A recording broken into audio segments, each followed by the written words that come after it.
I couldn't help myself.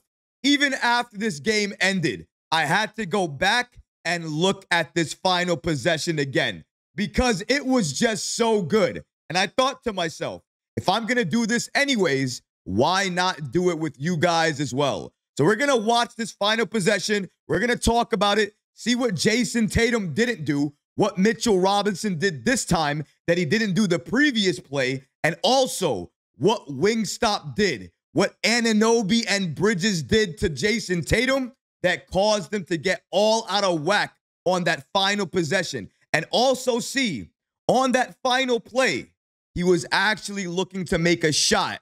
Then he looked to pass it, but at that point, he was blocked. Let's take another look at it. So you're seeing here, Jayson Tatum through the legs, right around Mitchell Robinson. But look, see, Robinson pushes him right into OG, right there. You see, we're gonna slow it back down there so we can kind of take a look. So this is where Robinson, we're getting take a look back a little bit further there. So this is where Robinson, after JT mishandles the ball, Robinson sees that. You see his face. Robinson sees that. And then he pushes him toward it. And he pushes him out of his position toward the trap. This is the trap right here. Now look at all this space here. Nobody thinks, at least Jayson Tatum, I don't think, has any awareness that if he's put in this space, he's going to be able to get a shot off. He doesn't see anybody here, so he probably thinks he's safe. Play it again. Look, he still thinks he's safe because Anunoby's hand is here. Robinson is here. So this is a shot. Whatever you want to say, it's a shot. But when he goes up and he sees Anunoby reach him and Bridges on the corner here through his peripheral, you can see it. Bridges is closing the gap. He no longer has that shot with Robinson right here. So what does he look to do? With the little space he has, he thinks he can pass it. But what happens? As quickly as that space appears, Bridges is right there to meet him. So he can't do anything. The shot is not there. The pass is not there. This, ladies and gentlemen, is called a trap. A trap between the Knicks' best wings. And I don't care who you are. In this position, you're not getting a shot or a pass off. And he got nothing off. Boom. Blocked, thrown up court. My goodness. I could watch this play forever. We might have to. I got to watch it again. It's so beautiful. How can you not watch it? It's so beautiful. What a comeback victory. Let's watch it again. Through the legs. Shouldn't have done that. Mishandled the ball right there. Shouldn't have done that. Robinson, great defense. Boom, into the trap. You think you got a shot? Nope. No pass either. Block. Up court. Come on, man. Come on, man. This is what I'm talking about, man. When I tell you guys, when I say that the Knicks came to play for every single possession, they come to play for every single possession. How did that possession happen? The previous play, Horford set a high screen at about half court. Robinson meets him there. Tatum gains momentum, gets around Robinson. It's a dunk. This time around, Horford doesn't do that.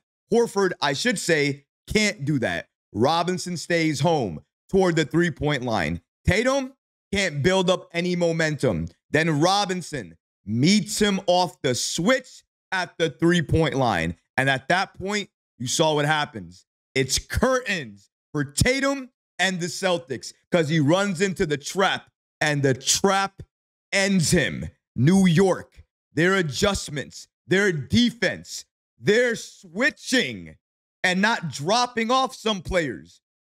Miraculously, it works if you change it up.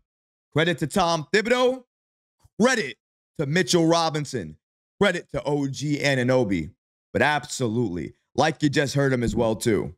Credit to Mikal Bridges. Even though he struggled, he gave credit to his teammates and his coaches for getting him back into the game, getting him refocused, and allowing him to make those final plays when we needed him to make it. Before we get back to today's show, I want to give a special thanks to today's sponsor, MyBookie. The NBA playoffs have officially begun. Whether you're cheering for the Knicks or you're watching any other series going on, my bookie helps you score big on every three-pointer, every monster slam, and every buzzer beater. Place bets live as the action unfolds. And if you're feeling confident, my bookie's quick cash out option lets you lock in your winnings early.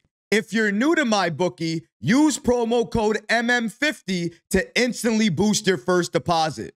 Deposit $50, get an extra $25 back. Deposit $100, get an extra $50 back. And when the playoffs are completed, my bookie's casino gives you even more opportunities to win with slots, blackjack, roulette, and more. It never stops. Bet anything, anytime, anywhere, only with my bookie. And now, let's get back to the show. After the game, Mikal Bridges spoke to the media. He discussed his play, how he's been able to get to this point in the postseason, and how he was able to defend Jayson Tatum on that final possession. Let's go ahead and listen to exactly what he had to say. What was your mindset in the fourth quarter? Because offensively, you started to take over. Yeah, man, just everything to my teammates, man. They held me up, throughout the whole, me missing every shot, until that point. And it's really, truly them, them just holding me together and keep me mentally right and just telling me to keep going. And I think Coach also just trusted me, coming out the forefront to play for me and just putting that confidence in me. But, man, it's really my teammates and my coaches, man. They really, they really helped me up. Either way, no matter what you want to say about Mikal Bridges, he has arrived. During the big moments, you can count on him. Captain Clutch comes through on offense. We cannot forget, as great as Mikal Bridges has been during this postseason run, and he has been great, especially on defense, we are not even in these games without Captain Clutch himself. Last game, game 2, again, still not having a great game offensively, but when we need him to turn it on, to become Captain Clutch, to take over, to hit those crucial free throws down the stretch, help us gain the lead with a mid-range shot, help us keep the lead by attacking and driving to the basket.